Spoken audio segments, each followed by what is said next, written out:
पोरगी राहताना दिसा अभ्यास करते. तिला जर एशीचा क्लास लावता आला तर पोरगी फटाक दिशी एशी होईल.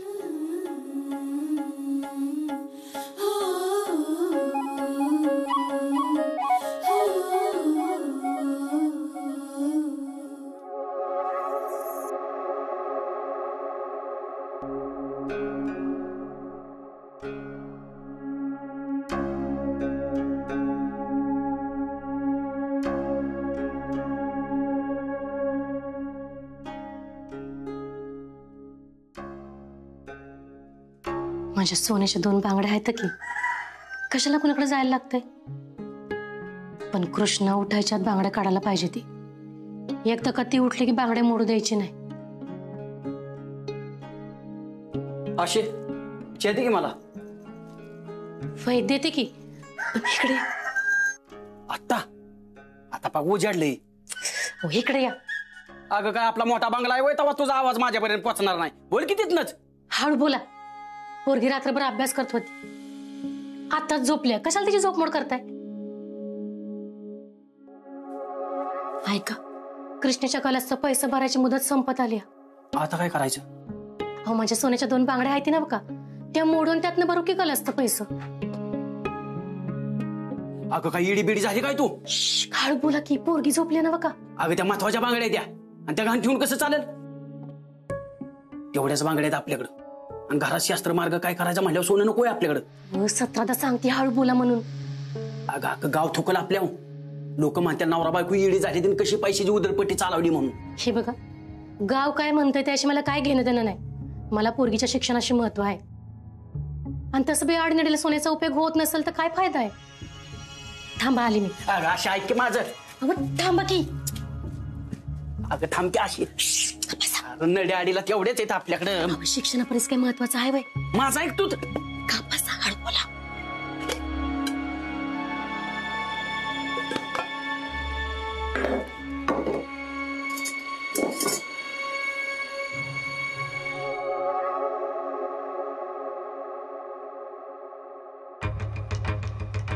दुसरी बांगडी कुठे गेली.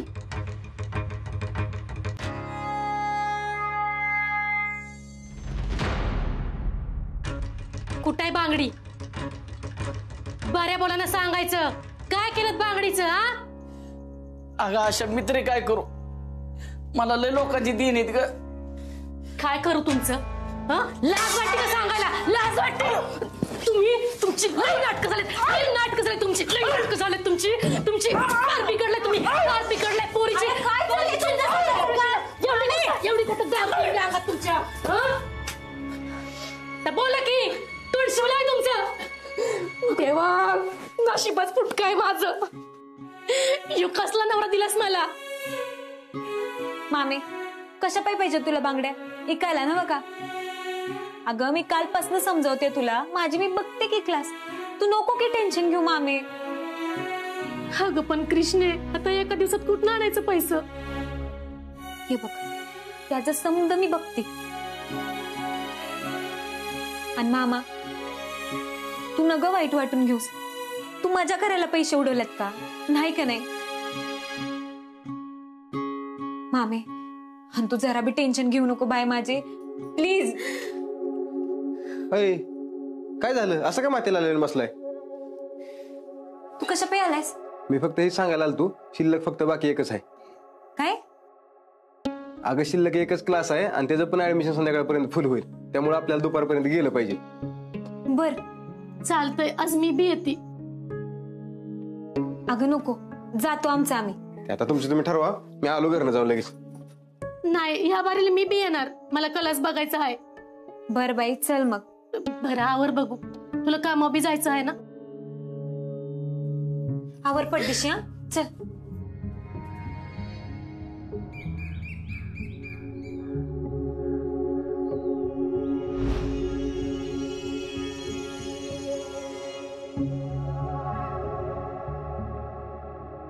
रंजे काय करतेस ग. अगं धपाटे करते. रायाला माझ्या हातचे आवडतात ना.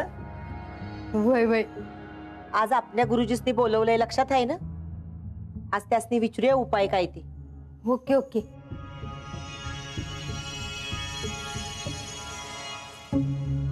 आत्या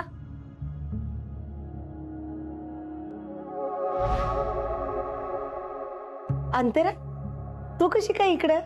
मी रायाला भेटायला आले.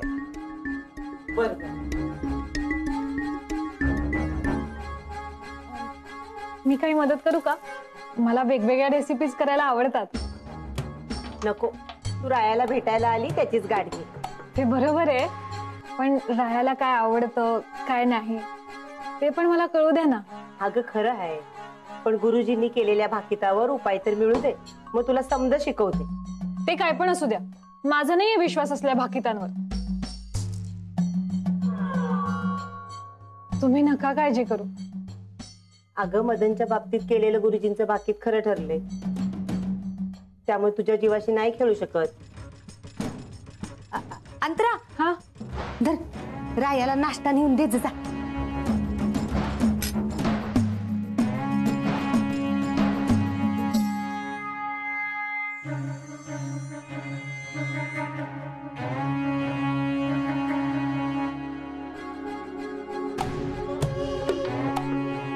किती चांगली आहे ना अंतरा, हीच आपल्या घरची सून होणार. वय वय. त्या दिवशी मी तुम्हाला म्हणलं होतं का नाही आमच्यासाठी ऍडमिशनची जागा ठेवा म्हणून.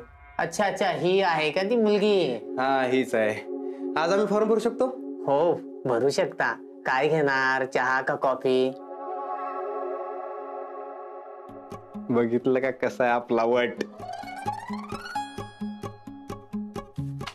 हा घ्या फॉर्म. पेन घेऊ का? हो हो सगळे तुमचेच आहेत, घ्या. ही घ्या पैसे. हा हा.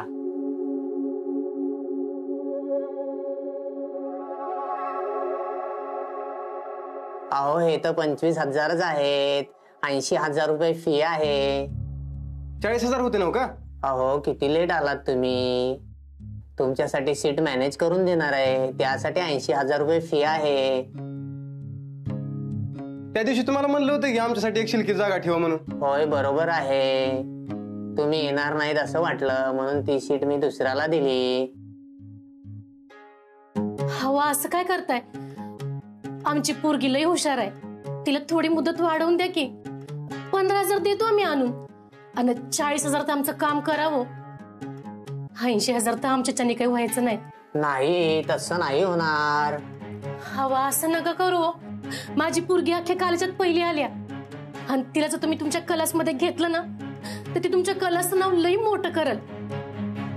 हायची तर तुमच्या पुढे पदर पसरते. माझं मंडईत भाजीचं दुकान आहे, रोजचा जो काही गल्ला होईल तो मी इथं आणून देते. पण माझ्या पोरगीला तुमच्या क्लासमध्ये घ्यावं. मामी रडती कशाला तू? हा नाही तर दुसरा क्लास बघू आपण. एवढं काय आहे त्यात? तू नका काळजी करू. शांत हो. हो बघा काय ऍडजस्ट होते का. असं नका करू. पोरगीला टॅलेंट आहे आणि पोरगी हुशार पण लय आहे. आणि जी तुमची फी आहे का मी कामाला जाऊन चुकते करतो, पण आज ऍडमिशन घ्या. सॉरी नाही जमणार. चल मुंजा उठ मामी. कृष्णे चल चल चल.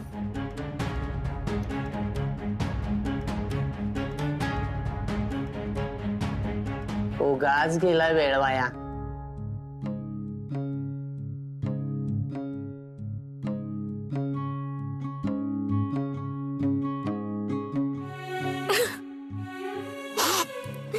मामी अगं रडती कशा पायी तू? हा मी शोधते ना क्लास नवीन. तू रडायचं थांबव बघू आधी. चल लवकर. ए मामी चल बरं येत ना, आणि रड नको. बघू आपण काहीतरी. काय करायचं या पैशाचं? हाडी अडचणीला उपयोग येणं झालाय. का असू दे ग. मी काय म्हणते, आता पहिले जाऊन आपण बांगड्या सोडूयात. हा बांगडी सोडवायची का भाऊसाहेबांचं कर्ज फेडायचं? तूच सांग कृष्णे. मामी मी भाऊसाहेबांचं कर्ज फेडते, त्याची काळजी तू अजिबात करायची नाहीस काय? न ग, तुझी कष्टाची कमाई आहे, तुझ्यापाशीच ठेव. आपण हे बांगडी मोडून आणलेले पैसे भाऊसाहेबांनी देऊया. मामी का ग तू माझं काय ऐकत नाहीस? हा मी तिथे नोकरी करते तर मी फेडते ना कर्ज. तू कशी पे काळजी करते? न ग कृष्णे, आपण आता इथून बंगल्यावर जाऊ आणि पैसे भाऊसाहेबांनी देऊया. उगा कशाला कर्ज डुसकेव ठेवायचं? बर बाई तू म्हणतीस तर जाऊ, झालं आता अजिबात रडायचं नाही काय. चला चला आता डायरेक्ट मी घरी जातो.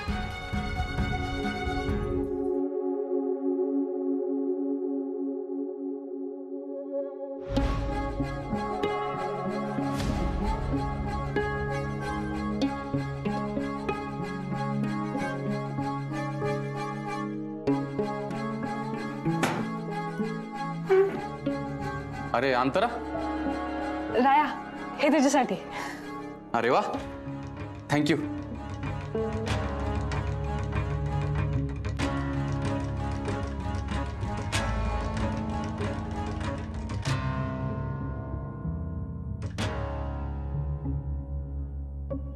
कसे झालेत धपाटे? अगं आई साहेबांच्या हातचे धपाटे मस्तच लागतात.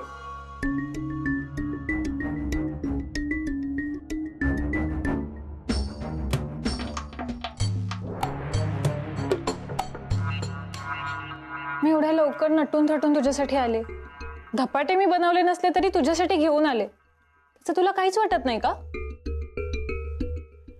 तू साधा विचारलं सुद्धा नाहीस की मी एवढ्या लवकर कशी आले. तुला होणाऱ्या बायकोचं काही कौतुकच नाहीये.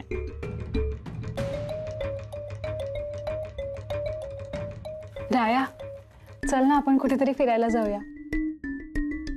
जाऊया की. लग्न झाल्यावर तू म्हणशील तिकडे जाऊ. लग्न झाल्यावर कशाला, आत्ताच जाऊया ना. आता कारखान्यावर जरा महत्वाचं काम आहे, तिकडे जावं लागेल. तुला काहीच वाटत नाही का रे? आपण इतक्या दिवसांनी भेटलोय, तुला मला गिफ्ट द्यावंसही नाही वाटत? मी ठरवलंय, 1 नंबर गिफ्ट देणार आहे तुला.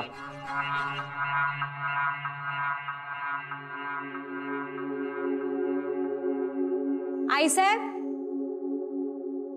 ओ आई साहेब. कृष्णा, कृष्णा, माझं लय महत्वाचं काम आहे तिच्याकडं, मी आलोच.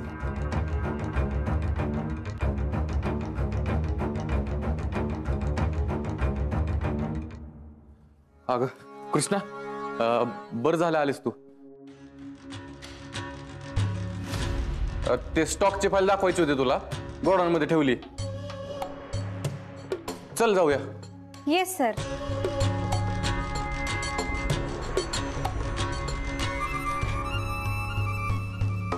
रंजना वहिनी, हो रंजना वहिनी. आशे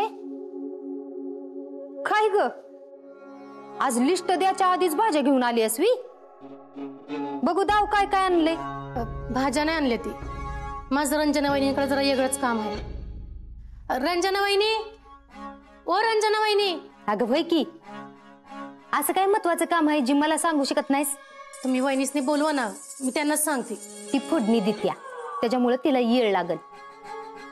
आणि तुला माहित आहे ना मग, तिला फोडणी देताना डिस्टर्ब केल्याला अजिबात आवडत नाही. वय ही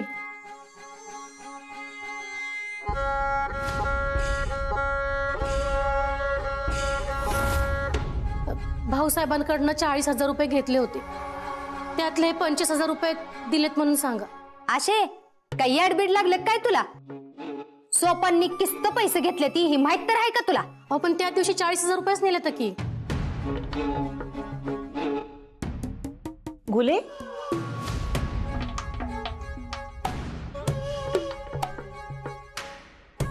काय ग गुले? कुठं काय काय नाही. ही पैसे द्यायला आली आहे तुला. तू किचन मध्ये फोडणी टाकत होतीस ना व, म्हणून म्हटलं तुला कशाला डिस्टर्ब करायचा. आणि बघ की नुसतं 25,000 टेकवायला लागल्या हाताव. सोपांनी काय वाईच पैसे घेतले ती वे भाऊसाहेबांकडनं. माझ्याकडे समजा हिशेब लिहिलेला आहे. थांब मी वैच घेऊन येते. अगं राहू देत की गुले, बघू परत. असं कसं? ज्या त्या गोष्टी ज्या त्या टायमाला व्हायला पाहिजेत. मी लगेच आणती.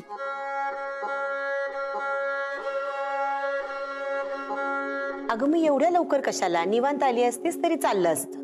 पुन्हा मंडईत गेलं की येळ लागतो, म्हणून म्हटलं सकाळच्या पारीस नेऊन द्यावत पैसे. हे बघ,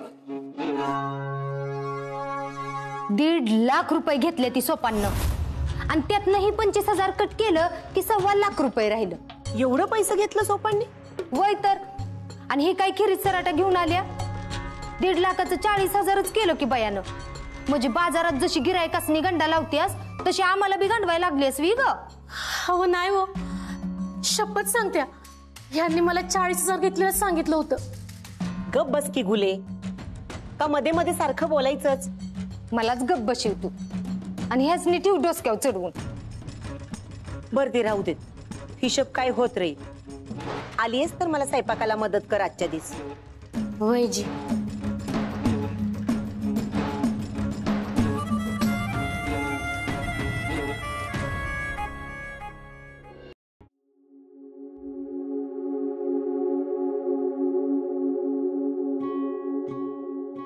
आशा, असं मुसू मुसू रडायला काय झालं? काय नाही.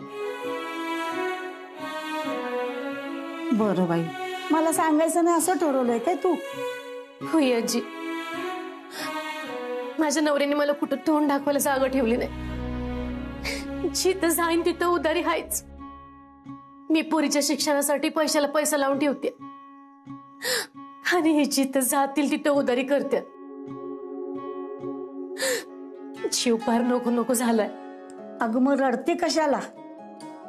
गवल्ला फोक घेऊन चांगल्या पोटऱ्या सडकून काढ, मग बघ कसा टाळ्यावर येतोय तो. अगं तुला सांगते, ह्या बाया लई येडे असतात. गप गुमानं नवऱ्याचं सगळं सहन करतात म्हणून त्यांचं फावतं. बायकोचा एकच झणाटा बास असतो नवऱ्याला. मग नाही वटणीवर आला तर माझं नाव काढू नकोस. माय, तू असं रडू नकोस ग. असं रडणं तुला शोभत नाही बघ. तू खंबीर आहेस म्हणून मला लय बरं वाटतं. अगं तुझ्याकडूनच शिकतीये मी. धीर धर, मग बघ सगळं चांगलं होईल.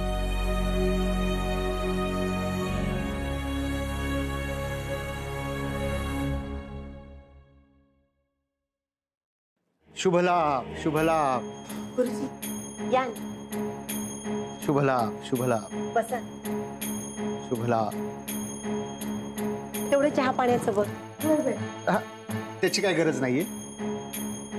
आज आमची निर्जळी, त्यामुळे आजच्या दिवशी आम्ही काहीही प्राशन करत नाही. गुरुजी, आम्हाला त्या गुरुजींनी सांगितलेलं बाकीत खरं वाटतंय, पण हे सारं जर असेल तर मग रायाचा संसार कसा होईल? यावर काहीतरी तोडगा काढा ना गुरुजी. आमच्या गुरुजींनी सांगितलेलं भाकीत आज तागायत कधीही खोटं ठरलेलं नाही. त्यामुळं याच्यावर काही उपाय असेल असं मला तर नाही वाटत. मला वाटतं ह्याच्यावर उपाय आहे.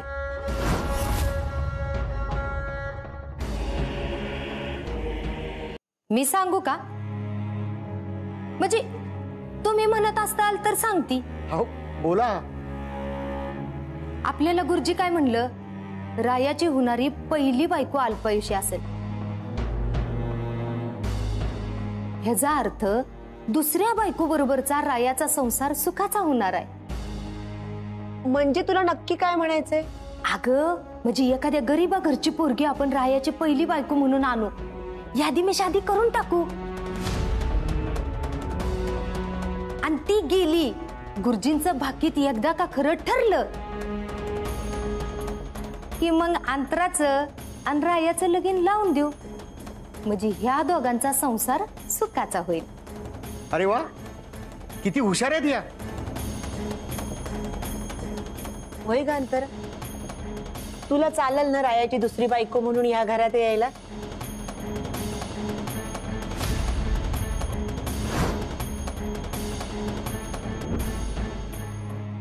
हो चालेल.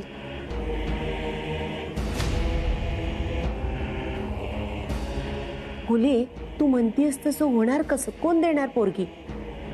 आणि तू म्हणतीयस तशी गरीबा घरची पोरगी आणायची कुठून? कोण ग आपल्या पोटच्या पोरीला मरणाच्या दारात ढकलायला तयार होईल?